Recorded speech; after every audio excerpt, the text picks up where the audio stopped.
Bana Congo to telema to lobela mboka Bole to suwa ko bimisa na poasa Bana Congo to telema to lobela mboka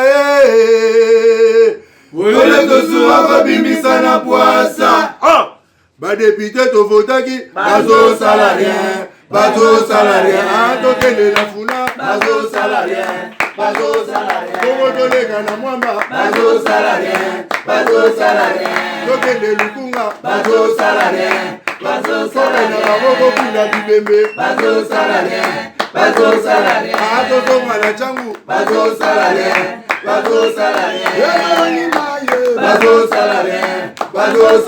ayatolani molili bazo salarien kulune paye bazo salarien ala balengani ba mama bazo salarien tolani wape bazo salarien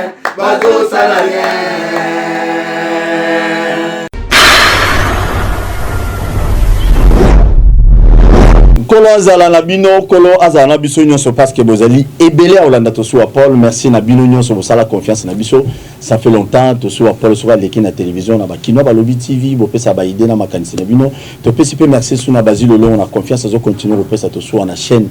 Il y a donc la télévision et en plus na ba nyonso balanda biso na ba province mususu grâce à East TV, Bluesat et puis la Mediasat. Pourquoi pas pena bande réunion sur balanda biso na chaîne biso YouTube bakino balobi mukolo lelo tozo betali solo o ya démission solo ya démission o ya président cour constitutionnel Benoît Luamba o mo to moni ba texte monsieur bimi a démissionné monsieur yé a démissionné té mais et le Congo peso qui n'est pas na mabulu qui muké parce que la FCC ba mususu bazo sepelaté a démissionné mais bato mususu on dirait bazo sepela donc moi bulu qui zali bato to ya mi na plateau ba pesa biso mo ba déter mususu et puis pour nani FCC va reporter marche na bon ba bangi parce que bazana ba militanté parce qu'il dépêche déjà na romona FCC na romona ndenge il dépêche ba mobiliser ki bato presque na ba province moi ebele ya Congo bato abimaki mingi ya mi balé ba romona lisolo ya lamuka bato ya lamuka ba bimi boye donc baza ebele est-ce que FCC a koki ko mobiliser bato salaire ya onde bakimi mbangu donc mbolo ruta tiko ki mbangu bongoti ba boy ko sa masoni ndeko Enoch Afungucha boni Malam vous avez FCC oui vous avez confirmé au pénal de FCC ben oui je le confirme bon rationalité vous avez pénal de FCC na mboko na ndenge mambozo kindele pénal mikolo d'ailleurs cause de la FCC c'est un honneur oui parce que grâce à FCC les lots autozui mais élection crédible na mboka alternance pacifique et salami ou même batunions même communauté internationale abandaki ko douter nango mais grâce il y a l'isanga ya FCC to pesi élection pe mokonza mboka ya sika azali lelo na pouvoir ozobanga bato bala na biso détang lo babiloko wana mais na ko banga te parce que biso nyonso to ebi de part et d'autre comment ndenge et la kamaki que mobulu ko zala il y aura infusion de sang mais malheureusement batuana oyo bazali na ko benga bango banguna ya mboka basili ko échouer parce que suka tozu ba élection na mboka grâce ya président honoraire Joseph Kabila oyo atiki ebonga na kimia na sima ya organiser maponami atiki ebonga na kimia azotia Félix Bakale belena batune nyonso non moi je ne pense pas qu'il y a d'autres Bakale très bien tozongila na ngambo na biso tozana activiste mouvement citoyen ndeko na biso Ben Brian boni très bien merci Ndeko Paul pour l'invitation naza malam bien bino ba activiste nyonso ya ba mouvement citoyen beli ba filimbi ba lucha ba CLC bokomi ba on pesa bino mbongo mingi po bocha la mukapoa bocha de même FCC a pesa bino mbongo lobby po bocha bango poa ah non mais ceux qui n'a pas se permettre na le bana comme ba mouvement citoyen nyonso je crois que c'est impossible hein, c'est impossible de dire que toza batumoko tolanda kanyaka tant que FCC azalaki na bokonzi avec tout le moyen du pouvoir totikala kolanda bangote totikala ko se faire corrompre ce n'est pas aujourd'hui qu'on va se faire corrompre et je crois que Congolais tout a ébi que le mouvement citoyen de manière générale nous sommes objectifs biso c'est l'intérêt du peuple parce que nous faisons nous-mêmes partie du peuple qui nous intéresse pas de course au pouvoir toluka bokonzité toluka mbongote tolingaka situation à Congolais bonga au lobby tout cet FCC azaki na pouvoir batikali ko corrompre botikali ko ndima corruption na bango te mais au moins bondo zombonga bato libanda po bocha FCC mal à l'aise. Mais non, c'est pas du tout vrai. Bato libanda banani. Bato libanda yango banani oyo bazana mo européen ça pour na Congo et pour quel intérêt? Donc politiquement, ils ont un discours politique. Ceux qui m'ont dit que non, bozo chai mal à l'aise politiquement et vous avez quelque chose pour discréditer Bino. Mais c'est tout simplement ça. Ils ont tous un mot pour déstabiliser le pays. Le président Kabila Yemoko à l'époque, Yambara Bande Konabiso Lucha Nagoma, à l'obaga de sa propre bouche, que Azo croire na combat un mouvement citoyen, Kamon a bangoté le roi un mouvement insurrectionnel. Donc Yemoko Kabila, puisqu'on dit que le président de la République est la personne la mieux informée de tous, ce qui Yemoko Kabila, Zako Mon a un mouvement citoyen, le roi congolais, je ne vois pas pourquoi un autre politicien a le cœur, pour déstabiliser les politiciens. C'est juste que tout le monde a raté sur de faits et bango pour na kolela lela na bango ba raison pour na ba discréditer biso na miso peuple. Bitumba ya ba mouvement citoyen union cesarani. Bolukani. Bitumba na bino vraiment. Non mais c'est simple. Instauration d'un état de droit, ça tout le monde le sait. Prôner les valeurs républicaines, les valeurs démocratiques. Tolingaka mutunyo so ato samobeko, peu importe. Tolingaka égalité à la loi. Tolingaka justice à l'école batunyoso. Tolingaka bisonyoso to respecter ba règles. Soki tolobi élection après chaque 5 ans. Tolingate mutumoko yawana aibisa biso que mbongo ezate le président de la République reste en fonction jusqu'à l'installation du nouveau président. Nesika ngotoyo kanarate, nesika ngo batu bakoma akolela lela que tozora mo batu libanda. Mais bino ce que bo kenega na on dit bo kenega ma politique. Mais social à Congolais on dit intéressant.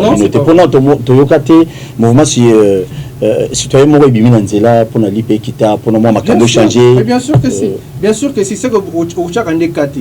Le problème c'est que Batou Bazami est intéressé. Ah d'accord, voilà. Mais pour na Batou Baota la biso, deux fois Batou Balingami politique, Batou Bango Moko Baki para politique, et du coup, ce que ça m'a politique, Bazotala. Mais ce que ça m'a Baki parate. Nous par exemple, tout ça là, un sitting pour la Maï Bimakate, avec les amis de Il est temps, tout ça là, sitting pour la Maï Bimakate. Biso chaque samedi, tout le mouvement citoyen presque, tous accords organisés, Salongo. Ngai na betela le solo agressant à la 7e rue bourgmestre limité à Yebi atinda batu na 7e rue agresser biso tant parce que ça est le côté ouais mais voilà tant que ça la campagne la ville est sale de Congo Bila le gouverneur de Kinshasa a bloqué na Twitter tant que ça la campagne la ville est sale on les amaka social les amaka politique. Très bien. Si j'ai na biso à liboso tozo banango zali report ya marche ya batu ya FCC report ya marche ya FCC ezaponani Bobangi de 1, Bozana Batoma Lomate, Bozana Militate, il y a un Bobangi Bokisson. Bon, merci pour la motuna nayo. Mais ce qui m'étonne est que dire que Bobangi parce que Bozana militante. Et ça batunde ba le but tout na bongo. La question que moi-même je suis en train de me poser est que est-ce que marche et la concurrence entre le parti politique, to marche et la pona pour défendre ma valeur républicaine. Je dirais oui, c'est pour défendre les valeurs républicaines. Mais on ne peut pas s'engager dans un débat où on a besoin de militanter parce que tout le monde le sait que le FCC a de militants. Moi, je suis ici, je suis membre du FCC. Ça veut dire, si le FCC arrive à organiser une manifestation quelconque, je serai présent. Et dire que Bobangi, militant, là déjà, c'est un faux débat. Là, d'ailleurs, il faut le balayer.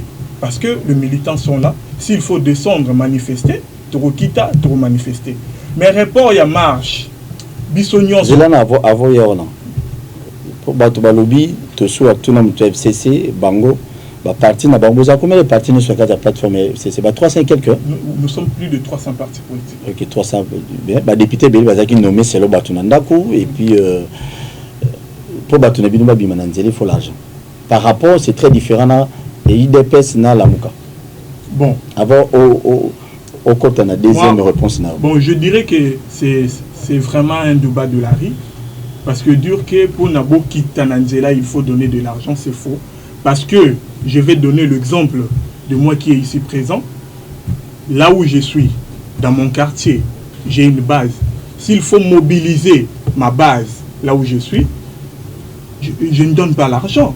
Ça veut dire qu'il suffit juste de communiquer avec ma base, de les informer d'une quelconque manifestation du FCC, et ils vont répondre. Ce n'est pas pour donner de l'argent. Vraiment, vous assure. Très sûr. Continuez à répondre. Parce que c'est un exercice de chaque jour, s'il faut le dire. Ok. Et sans ignorer, Bissognon sur l'Andara Média, tout le monde à l'Andara Média, et nous avons suivi la décision du gouvernement. Ça veut dire que le gouvernement a interdit toute manifestation dans le pays. Parce que nous le savons très bien, que nous sommes pendant la période d'état d'urgence. Ce qui fait que, tant au gouvernement, parce que le gouvernement est là pour aussi sécuriser sa population.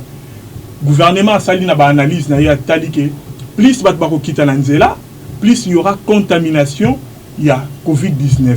Et pour protéger notre population, on ne peut pas exposer la population, raison pour laquelle le gouvernement a lancé cette communication pour dire que toutes les manifestations prévues doivent être balayées. Raison pour laquelle le FCC, vu que nous sommes dans le respect de règles et nous sommes là pour respecter les institutions, et le gouvernement, c'est l'une des institutions du pays, et nous avons obéi. Nous avons obéi, raison pour laquelle la marche a été reportée. Vous avez obéi. Oui. Le gouverneur et la ville, province et à Lubumbashi, c'est ce qui marche. Tout le monde va te drapeau dans le FCC, c'est qui est belé, qui la marche, ça qui vraie marche. C'est vrai ou c'est faux? Bon, bah respecter qui comme gouvernement, ça qui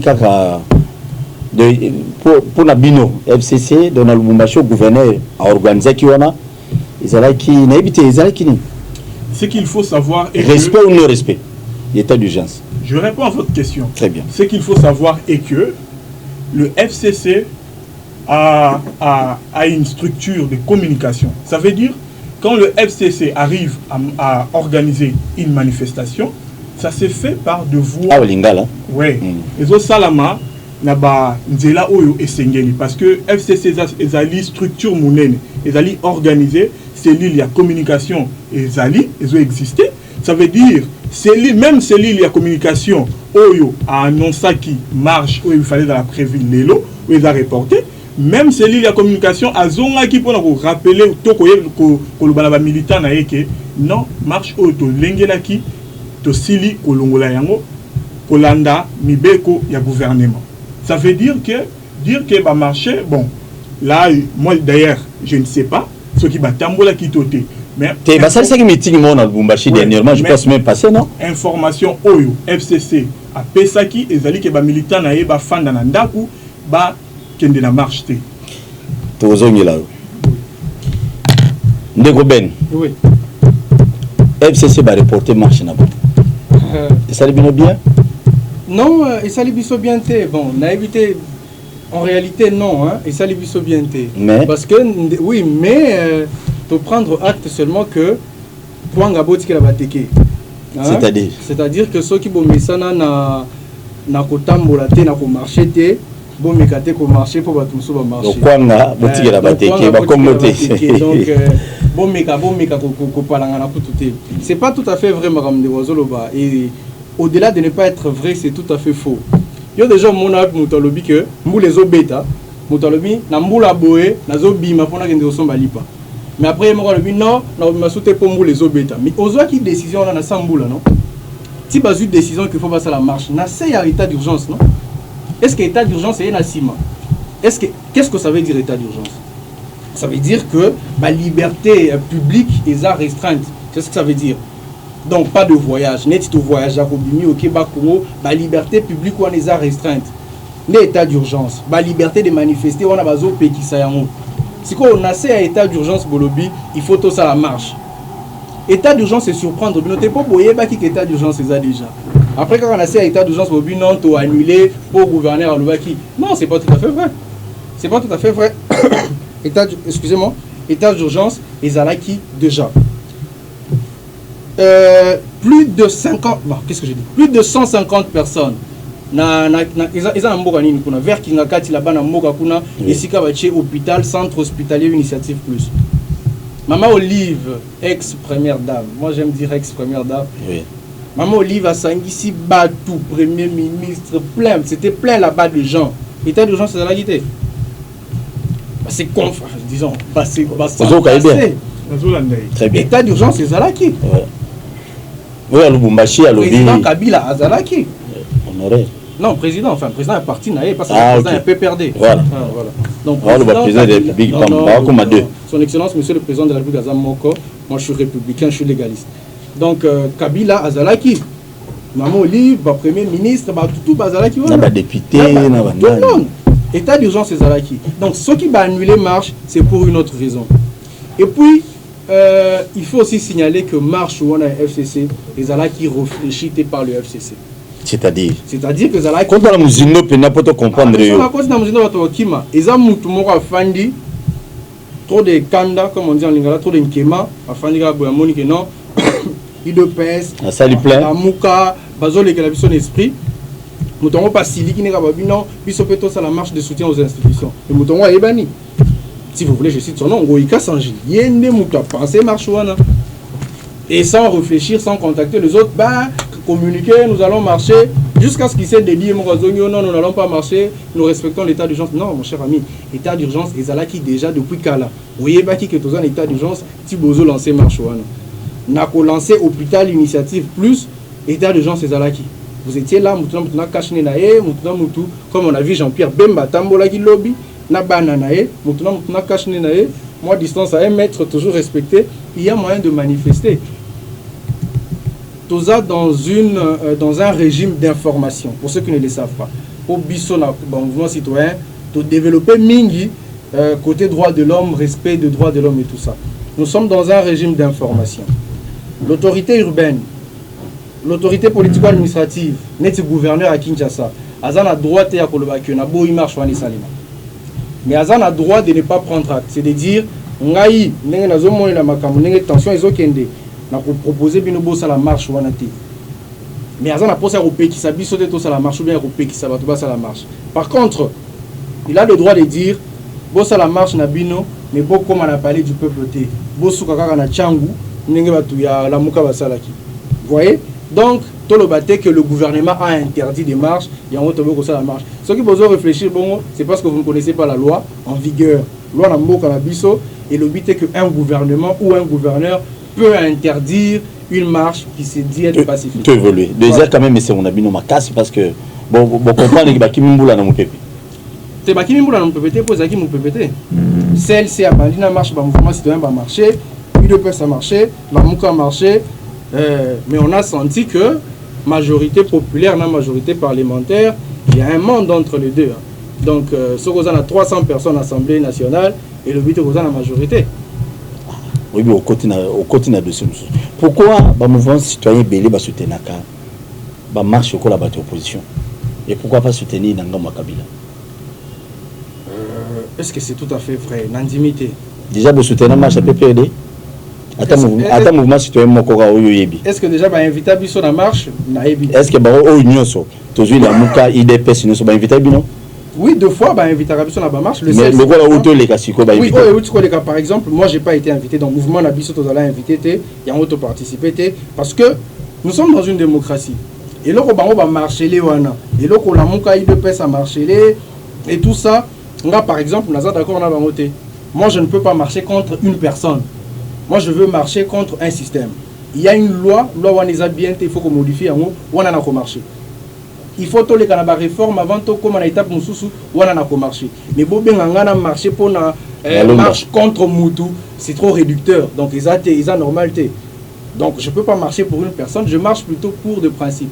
Par contre, on a suivi Sonic Afuta, on a suivi les explications de Makambo Malone. Donc, je ne vois pas de raison de faire marche. Mais puisque c'est une démocratie, où ils ont pour ça que la marche a marché, ceux qui n'ont pas pour ça d'accompagner, ceux qui vont inviter ceux qui vont inviter ça ne veut pas dire que tous approches ou non. Ok. Ça qu'on engagé là. Ah oui oui. Faut toujours on a balabala pe qui balade et temps on a mouvement citoyen, bien bozolia, vous se retrouver. Ah mais balar au même balar et tambola. Les amours à Congo. Te au moins net là et tambola na l'époque à Chadari pour la batoni sa stade Tata Raphaël. Quand on mona pena ba bunda pona balar. On a zoma pena ba obelela. Tata Raphaël 5000 francs, Tata Raphaël 5000 donc au continent Transco, ba foutu 5000 pour que Tata Raphaël. bah là où est tambola qui monanaka mais là quand il est solo non c'est mais est-ce que pourquoi FCC bazar na militaire comme il faut te rola palo boto pesa rola bien que palon le kofi déjà bazar vraiment na militaire fidèle ko ba bongote ba ta palo ba osilika t'es déjà kufa na déjà comment me aller non mais écoute parce que le peuple n'est pas dupe peuple a ébi que batoyo ba koza na bango na mbongo ils ont droit de konanga lobi ki na quartier ici ka fanda ka za base mais ça la base là ça la base pendant que non so ko zimbongo mais base ne wana base wana ba participer na ba marche to les cas merci beaucoup ndeko nok oko réagir par rapport nyonso ya lobi pona mono zo ningisa lokolo donc ndiye shadara tindro mo masolo wa amona téléphone ezo sala net ba SMS ba élément ake ba shadara ko tsa batna berera shadara utsuko induire ndeko tunda kasi ne nerera wa tunda démissionner va boy ba shadara il faut tirer attention avec shadara est-ce que le mandat Facha ko sous poste Facha zamta ba na éviter merci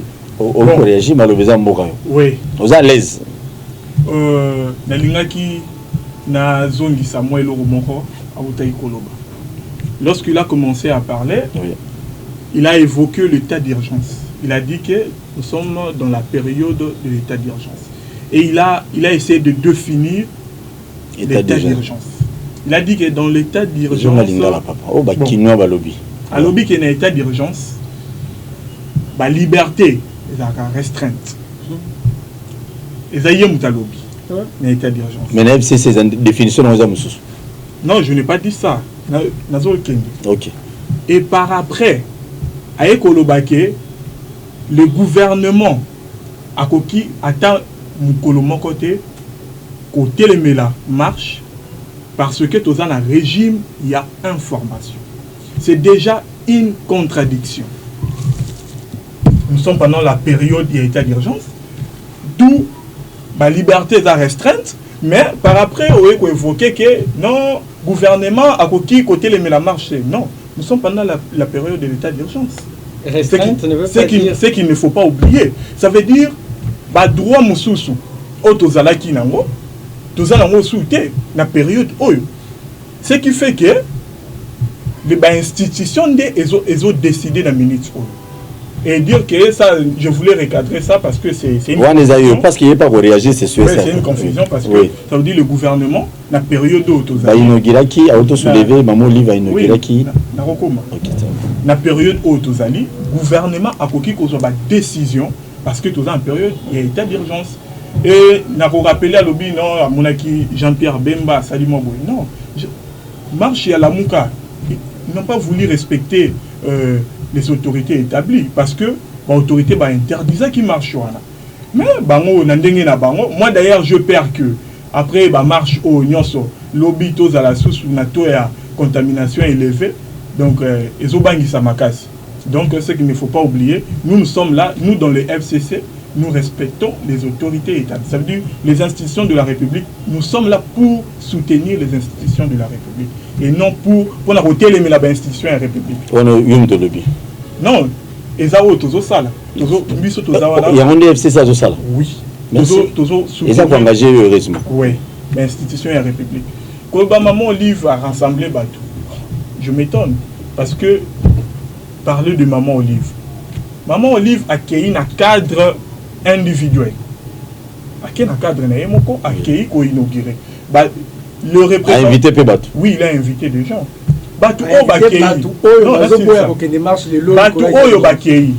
Ce sont des invitations personnelles. Ils ont engagé Moutoumon qu'on a mort. Ça n'engage pas les FCC.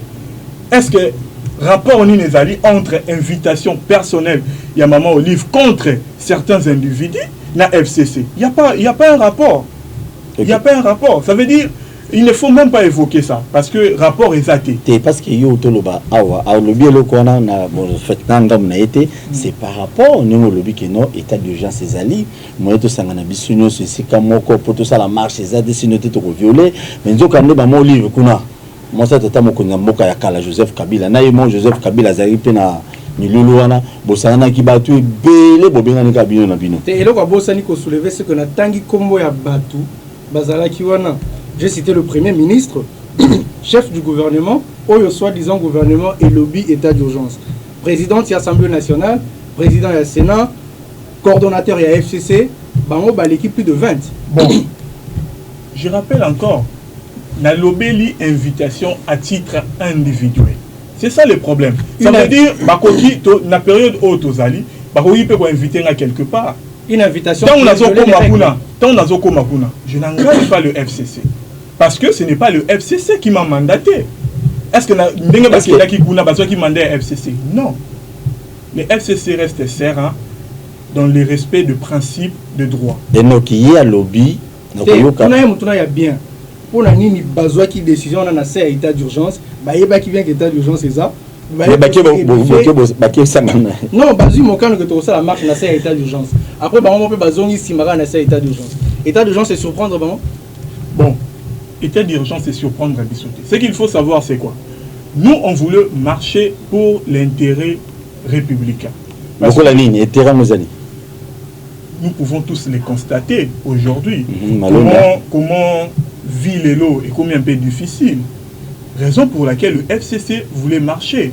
Pour la vie, parce que tous ma famille et consorts, peut-être yo aux autres moi li parolia, mais de sous côté aux autres li paté. Quand le FCC arrive à constater cela, et FCC a vu mon cano, il y a organiser manifestation pour soutenir social ya Congolais. Ça veut dire le au moins le même taux d'échange et Mati et consorts. Merci beaucoup.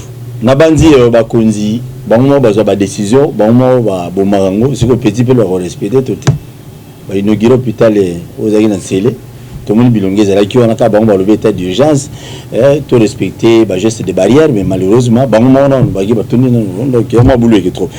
Donc qu'est-ce qu'on a dit sur la Malonda? Pourquoi FCC besoin soutenir Malonda? Le moment qui sur le talibien battu est belé la République démocratique du Congo, Balina na bango Malonda za présidence unité. Pourquoi le FCC soutient Rosa Malonda? Bon, nulle part dans une déclaration il y a FCC. Pour mon FCC non, nous soutenons Malonda. Tu es sûr? Oui. Tu es sûr? Je suis sûr. Très bien. Mais les problèmes, d'ailleurs avant de venir ici, ce matin j'ai suivi le pasteur Sonic Afuta. Aza pasteur? Oui. Sonic Afuta est pasteur. Il est pasteur, non? Ah, ok. T'inquiète. Comment? Tu n'as tout ne soit pas pasteur, le pot de Nîmes les Azasso pasteur. Il est pasteur, je l'ai suivi ce matin. Il a expliqué comment le processus est salaki. Ça veut dire il y a eu élection. N'engue loi et sengi qui est élection, il faut là entre la société civile, les confessions religieuses. Nakatsikuna, toutes les confessions religieuses étaient représentées. Vous entendez bien? Étaient représentées. Baleki na vote. D'ailleurs, on a arrivé à éliminer si c'est 3 candidats parce que j'ai suivi le pasteur ce matin à l'Obinon, cardinal Ayaki à l'Obinon, Batouana, Baza, proche, il y a président de la République. Mais on arrive à remarquer appartenance n'a pas, on va dire la même appartenance ethnique na chef de l'État. Bon, je sais pas. Est-ce que critères les awana ceux qui osa la même appartenance ethnique na président de la République, ça veut dire tu ne peux pas compétir. Je ne sais pas.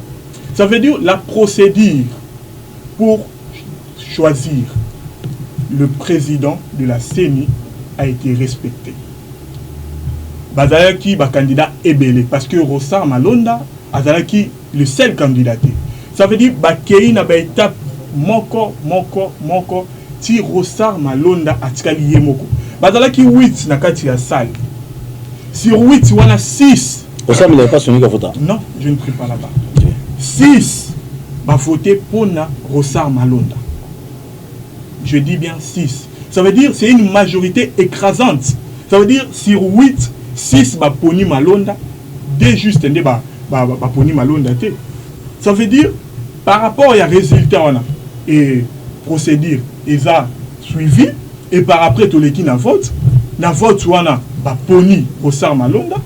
Après va procès verbaux ezali parce qu'ils ont envoyé les procès verbaux au niveau de l'Assemblée nationale. Et ça et pas Massango. Mais et tous ont signé. Aux assure. Et tous, ils ont participé aux élections.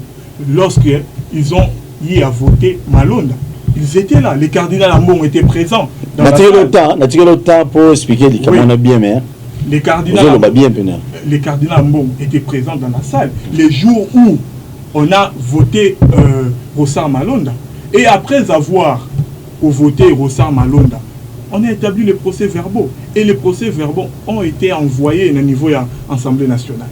Et l'Assemblée nationale, après étude, ce n'est pas rationnel. Kotinda Moutounanzela a couvert pour l'intérêt personnel. Ce qui est qui pour l'intérêt à la République, là j'allais comprendre. Mais du fait qu'ils ont un intérêt personnel, je ne peux pas accepter que... Intérêt personnel, Nakani. Il y a FCC. Mais biso tout ebi na lobité na kan FCC mais biso tout ebi ninge ba manipuler population pas bimananzela ba bomisi population pour na Rossard Malonda. Non. Mais pourquoi le moment bato bazo boyango et le l'équipe ezate. Bato nyons une grande partie FCC boza moké pour bato na kamu suswana baza ebele. Mais pourquoi pas FCC bako CDT na likambo na babino Rossard la moto lugana bisota mutumsu parce que bo fabrica qui au départ les alaki muto église Kimbangu c'est ba changer à sur une église Kimbangu c'était tout monde comme ba déclaration les informations que j'ai hier soir on m'a dit bazo préparer groupe moi ya bato ya ba ne Congo ba ki mona papa Simon Kimbangu na ba même Rossard kuna pour ba ndimisa ya bima lo ba ki no ensemble en église Kimbangu mais je ne comprends plus rien du tout. Histoire il y a 2006 il y a apparemment FCC bazon ça va congolais parce que malheureusement bazaki conseiller na cabinet ya Kabila à l'époque et bon on peut se bon bimisa yé au mon attaque sur ça la salité beaucoup tikate. Bon likambo ezali était parce que l'église catholique yemutu a dénoncé à l'obino ba irrégularité salami. Mais pourquoi lorsque Rossard Malonda a se retrouvé dans la liste des candidats, l'église catholique a quitté le peuple congolais, qui était la candidat wana azali na ngambu ya FCC. Mais l'église catholique a dit qui Rossard à compétir. Tinasuka. Pourquoi Tiki a compétir? Parce qu'il y en règle, s'il faut le dire. Parce que nous le savons tous qui est, ceux qui nous en règle était. Tokoki bakoki jamais kotika ya compétir mais le fait batiki mutu a compétir à Keiti na suka ça veut dire mutu wana aza en règle. OK. Donc bwana semora yende fazala. Non, je n'ai pas dit ça. Donc au niveau FCC bwana mutu msute. Dans un état de droit, il faut soutenir la légalité. Donc la légalité d'après FCC Zali Malonda. Non, je dis pas ça, la légalité sur la procédure. Ça veut dire il faut suivre la procédure et la procédure balandi procédure ti ba poni Rossard Malonda. Au FCC va soutenir. Bon, mais là, on champagne. Non, il ne faut pas rebaquer au FCC. Très bien. La champagne. Ndego-Ben. Oui. Avant de poser nos réaction. Oui, na linga qui n'a pas réaction, pas sur ma caméra ou mais où est-ce que avant. À rebondir dans ma lobby, je me suis contredit dans la lobby, na état d'urgence, la liberté est restreinte. Oui, liberté restreinte. Et le but est que bazo bomba ba liberté tout. Donc on va lobby, ba culte fondamenté, mais vous pouvez vous réunir à plus ou moins 20 personnes. Ba lobby est que matanga ezalate, mais ba lobby que ceux qui corrent bimier qui ndembala mort na mort. Na cimetière. Na cimetière, excusez. On appelle ça exemple pour dire que ba koki ko yebisabino que beaucoup matière pas iboyete mais beaucoup matière pas iboyé, bota monite na changu. Donc liberté restreinte et le but est que nous sommes dans un régime liberticide. Non. Donc il faut moins nuance mexicaine. Donc je ne me suis pas contredit du tout. Okay. État d'urgence, les libertés sont restreintes, mais et puis qui ça qui bangote pour bandana premier ministre, président du Sénat, président de l'Assemblée nationale, n'a même muto a signé qui mukanda wana ya kobenga na marche ya FCC, muto wana pe azala ki jour wana kuna na hôpital wana. Jour wana mona qui état d'urgence. Donc état d'urgence c'est moi la marche ba lobino, to be na marche na biso noté. Ça c'est ce que je voulais dire pour na côté wana, il faut tous à la claire. Mais c'était ça ma réaction. Maintenant, ceux qui m'ont OK, Moutoune Zali, Rossard Malonda, Azako gêné, Bato Bino Bozo soutenir. Pourquoi? Bato Bozo soutenir. Donc, Bato opposition, tout le monde la Moukana Balié, IDPC na Balié, Azako gêné, Bango, pourquoi? Voilà. Bon, mais et puis, Congolais Moussous. Non, il faut te dire la vérité. Congolais, Baza gêné, na Rossard Malonda. Pour Congolais, Bayeba qui Rossard Malonda. Les Congolais baza manipulé na ba politiciens oyo baza na ba agenda na bango. Je vais vous expliquer. Ngana yebisa kino awa ke na koki ko marcher pour la procédure. Na koki ko marcher pour na ba texte, pour la loi, mais na koki ko marcher pour la moto parce que ça n'a aucun sens. Ne pas ko le bango wa mubeko est en vigueur la loi organique portant organisation et fonctionnement de la CENI. obeko wana article 12 nango et lobi que après 6 ans mandat ya bakambi ya Séné aussi là. Mais l'article 10 obeko wana épesi détail comment on peut désigner les animateurs de la CENI. Et pour la société civile a beaucoup désigné Batou 3 personnes, enfin 3 personnes je crois dans l'ensemble. Batou wana bako uta na ba confession religieuse. Et l'obité que, parce que là c'est très important. Et l'obité que mutu wana bako désigner na ba confession religieuse. Et l'obité que il faut à la membre de la confession religieuse. Non. Mais il l'obité plutôt qu'il faut à la aponama na niveau de la confession religieuse. C'est ce qui s'est passé dans le décoration Malunda. Bazu ba candidature na bango ba ke ko déposer na simé. Secrétariat exécutif oyondeko chole azoko kamba nde esali nettoyage. Et après nettoyage balongoli batu mususu po bazana expérience té. Siko batu lokwa ba Sylvain Lumu, batu lokwa ba papa oya Aeta, hein, Jean, j'ai oublié son nom vite fait, il n'a pas se rappeler. Ba kombo wana ezongi ba retenir ngo po bazana expérience na makambo ya élection, y compris en ça Malunda. Ba comme na niveau ya élection, bazana mode na bango eza consensus. Toyo kana to bimisa candidat. Ba yokanité cardinal avec na candidat na ye mbutu bulu yeke koti jusqu'à ce que ba ke na élection. Et tant ba comme na élection, ba sali 6 contre 2. Sur le 8 personnes bazo constituer confession religieuse, 6 contre 2. Maintenant il y a un problème. Namboka na biso oyo lingi mingi vérité na émission na yo. Très bien. Namboka na biso eza na batu ngate batu bala na biso balinga vérité. On la vérité. Oui. Batu bazo linga to kende na dialogue. Là ce n'est plus un secret. To yeba que namboka na biso eza na batu bazo linga to kende na dialogue. On va se retrouver. To kende na dialogue poto kabola lipa. Ne na niveau na siko il faut ko luka esika nini ko kota pona to kende dialogue wana. Tu veux que tu aies un dossier à Séni. Nde ba koti na sima dossier à Séni babi muto bache. Mais ti bazo cha muto wana bino bozala ki wana. Neti no le ba confession religieuse. Biso na ba mouvement citoyen. Tolobaki tokoki ko kende na ba élection à Sikate, tokoki ko désigner ba kambi ya Séni te, soki nanu to sali ba réforme te. Réforme linko le bani. Pona biso esengeli te na Séni kuna mutu ya Kashazala, mutu ya FCC azala, bref ba politique, il faut pas bazali sika wana. Pour na biso Séni mobimba wana il faut la diriger la société civile na batu oyo bazo lingate ba bazo no droit Paul Tousou aboye aza ya cache aza ya FCCT abunda pour na makambo élection ba tie na Séni wana pour na ko permettre que abunde la partie politique na ye zo exemple mutuloko nane wazaki vice-président ya Séni kalate awa Nego Norbert Basengezi oui il y a PPRD il y a PPRD ozo boule penza que esika za wana ako travailler te pour na intérêt politique ya kana ye ne biso tolobi ba politique sous na Séni te to kene na réforme ya loi pour na biso Séni faut za la kaka ba to société civile bato baza ba politicien te alors ba confession religieuse ba kimi ba beti biso karana makambi biso to za ko ya ba réforme ba kemba la moko welela o mabunda bengi biso to pona mutu ya kocha na Séni wana bazo kende mutu na za na agenda na ye mutu na tayebi nga il faut na chati poyo biso to kocha mutu na biso église catholique biso to kocha mutu na biso ECC ba komi kuna tour de Babel mbutu bulu yeke côté libango ba panzani et puis ba bimisi makamba bimisi les résultats est là ba participer na élection ndekoloba ki pe le moko ti candidature ya Malonda ezotambola ba niveau tout wana ezokata yango te c'est pourquoi c'est parce qu'il a un CV pas en expérience à ça na Séni donc du coup moi ko kate ezala kite il y avait aucune raison ba tu peux pas retenir que l'église kimbangiste n'a jamais dit que Malonda za kimbangiste. De Coronsar Malonda aza catholique pratiquant. Nalandaki na radio mutumoko aza président ya conseil épiscopal je crois ya église catholique a lobby ka yebi Malonda bien aza catholique aza la kutu na groupe moi ba catholique soki pe RGC pe ilo mo bonga aza catholique te na yebite. Donc de Malonda ça me pas sonné ka futa. Te na ça me pas de sonné ka futa te po ba lobby.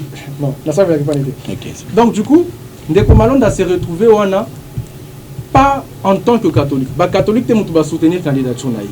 Pourtant un président il y a Simé hein ndenge ba se réunir sa confession religieuse, président la bango eza cardinal Ambongo.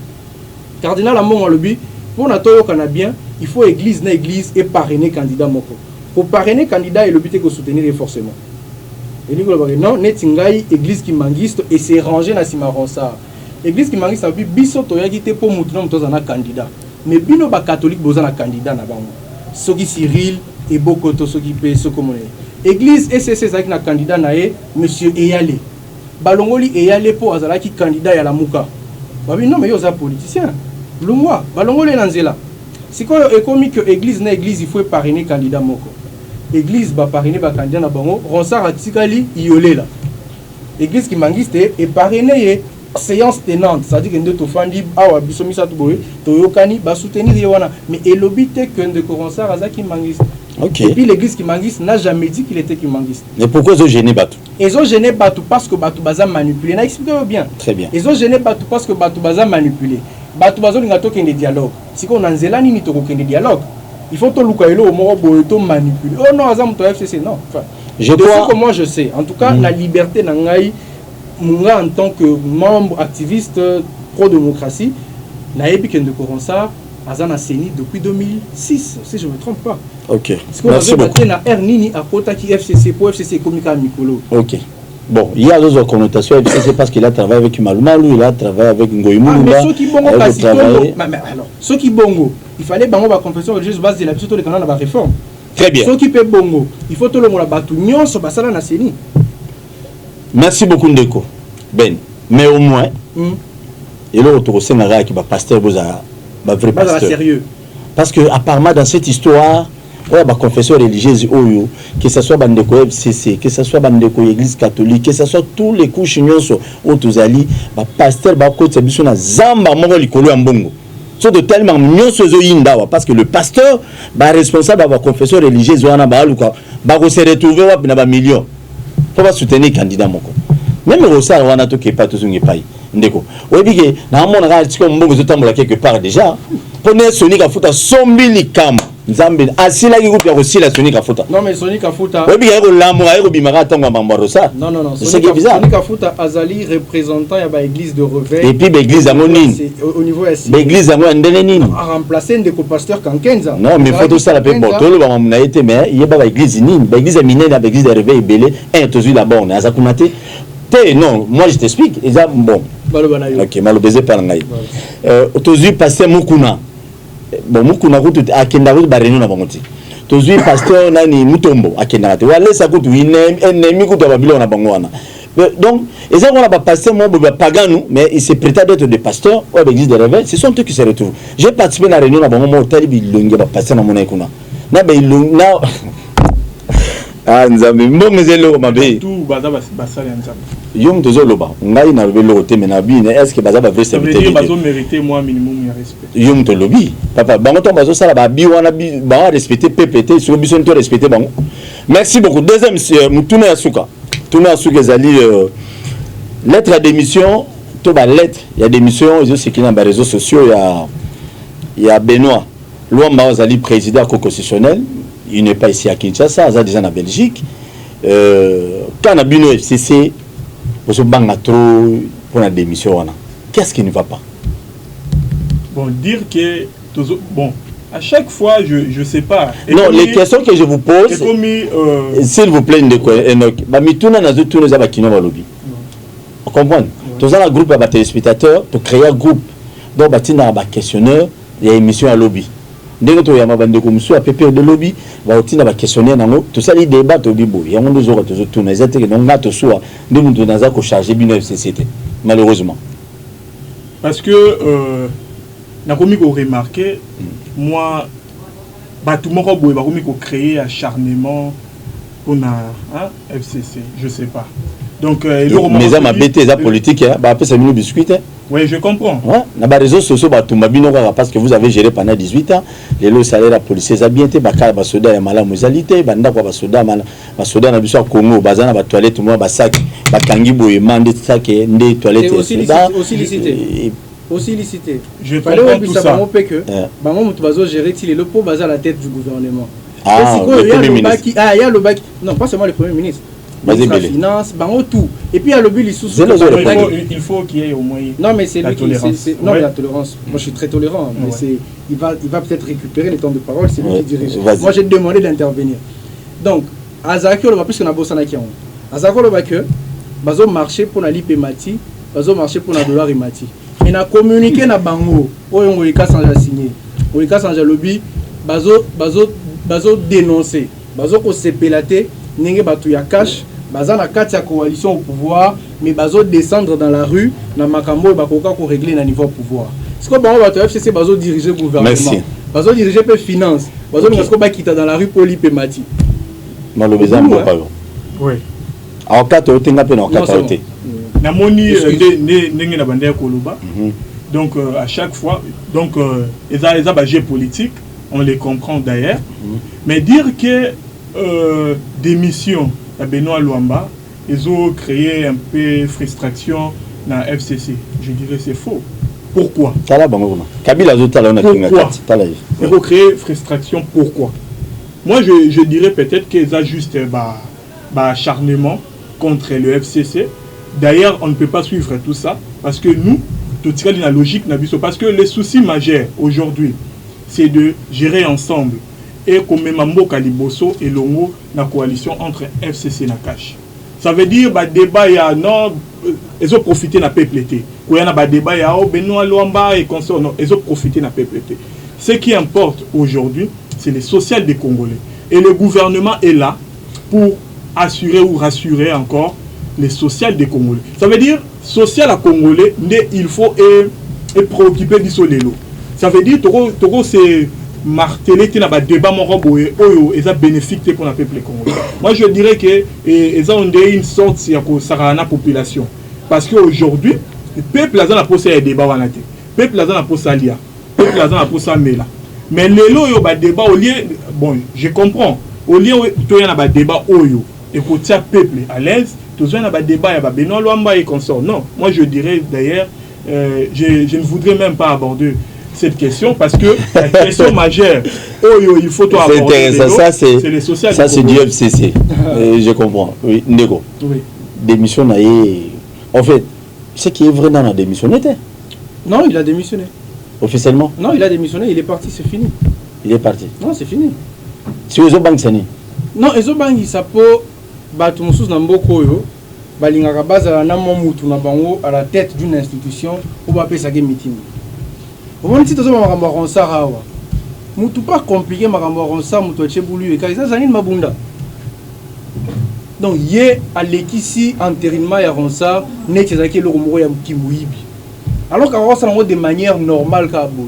Mais ça lango netika mbangu kaka pona ko ba yami soni ka futa na bandiminae et le romoro bona ka taba. Donc on sentit bien que il y a des injonctions qui viennent de quelque part. Donc, alors que le Kouana PV Zali, les confessions religieuses ont voté, Magamba Malonda, ils sont clairs, ils sont clean, les qui sont normal, il n'y a aucun problème, mais il n'y a aucun cas pour embrouiller tout. Non, c'est la même chose dans la Cour constitutionnelle. Dans la minute où la frontière est au Kanga, mais comme les libertés sont restreintes, mais ne sont pas étouffées, Nico Benoît Lamba, Azana Kinshasa, Azana Belgique, à Bimaki, Poazobela. Mais avant Bima, à Kenok président de la République, le chef de l'État, pour avoir vu que il faut démissionner pour Batou, Bazo Salanga pression. Batou banane. Ah mais hier à ABC président que Batou, Bazo Salé pression, Batou il y a FCC, Bazo Salé pression et il faut démissionner. Président le dit mais bon, ceux qui ont montré comme Zoko Osa Moussalate, tu démissionnes où est mon problème? A commis le président Mukanda en date du 7 juillet si je ne me trompe pas. 7 juillet ou le 4, je ne sais plus très... Non, le 27 juin. Voilà. Le 27 juin, a commis le président de la République Muganda pour démissionner. A commis le président juge pour démissionner. Pour avoir un double titre, avoir deux titres. Avoir président de la Cour constitutionnelle, mais en même temps président au Conseil supérieur de la magistrature. Donc, à démissionner de tout ce poste-là, pas seulement à démissionner en tant que président, mais à démissionner pas en tant que juge. Donc, il y a sous juge a démissionné professeur Banyaku va démissionner donc a démissionné sous juge dans la Cour constitutionnelle. Si on attend où y a un poto démission et yebani na miso batu pour Mukande Bimaki directeur de cabinet na ye oyo na éviter ce qu'on a ni politiquement pour normalement il faut là mutoza na katika il faut la juge directeur de il y a président Luamba ancien président de la Cour constitutionnelle, a sali Mukanda pour nous démentir obi président Luamba a démissionné té Azali. A Tchepe Basso et a président de la Cour constitutionnelle Maramobele. Mais en même temps, bande comme sous ba juge constitutionnel bazwaki mukanda ya collègue na bango ya démission na bango ou ayebisaki bango que j'ai démissionné bakoti pe na lianga na bango na plénière na bango pour prendre acte de la démission, c'est-à-dire que to constater que ndeko na biso a démissionné. Nathan bango bazo prendre acte ya démission côté qu'on a directeur de cabinet le non a démissionné té azaki Belgique na ba soin donc mbutu pe bulu yeke ekoti wana ne senga ki sikoyo que mboka et la qui que il faut pas respecter yango. Donc comme on a batu ya sécurité bakenda ki na cour constitutionnelle pour dire au directeur que aux amuta mobulu ta directeur de cabinet ya président Luamba kaya bise que yo aux aventuriers pour ndeko na yo président Luamba a démissionné à comme le président de la République en date du 27 juin à comme li ba collègue naé en date du 27 juin et ba collègue naé bazana kata ko prendre acte. Très bien. Et puis hier le président intérimaire ya cour constitutionnelle a tindeli président de la République la lettre de prise d'acte, c'est-à-dire que bangon à niveau cour constitutionnelle va prendre acte que juge Luamba a démissionné à Zali Sousouté. Donc pour le moment c'est fini.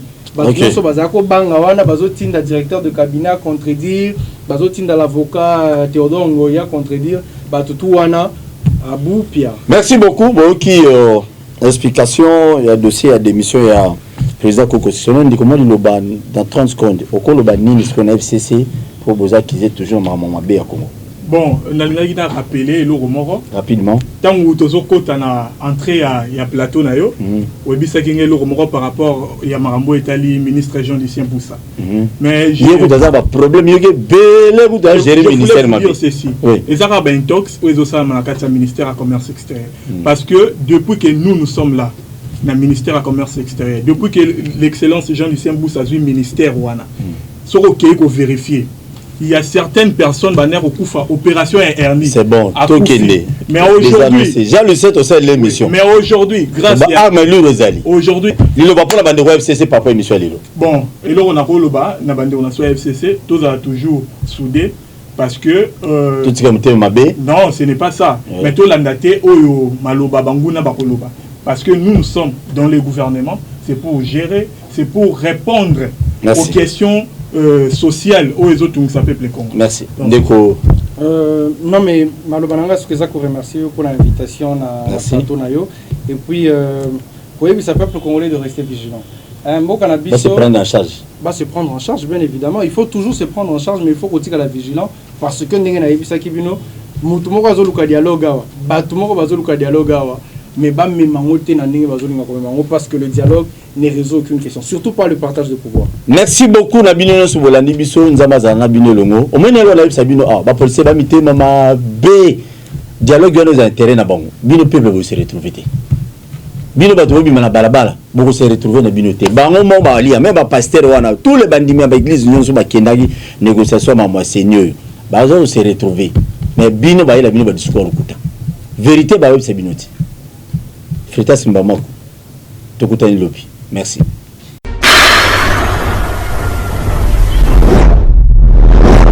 Bana Congo to telema to lobela mboka bole to suwa ko bimisa na poasa. Bana Congo to telema to lobela mboka bole to suwa ko bimisa na poasa. Ba député to votaki bazo salarien. Bateau salarié, to tele la funa, bateau salarié, Congo to le gana mwamba, bateau salarié, to tele lukunga, bateau salarié, na baboko pila bibembe, bateau salarié, to to mala changu, bateau salarié, bateau salarié, ala kola ni molili, bateau salarié. Kulu ne paye bazo salarié. Kala balengani ba mama bazo salarié. Kala ni wape bazo salarié.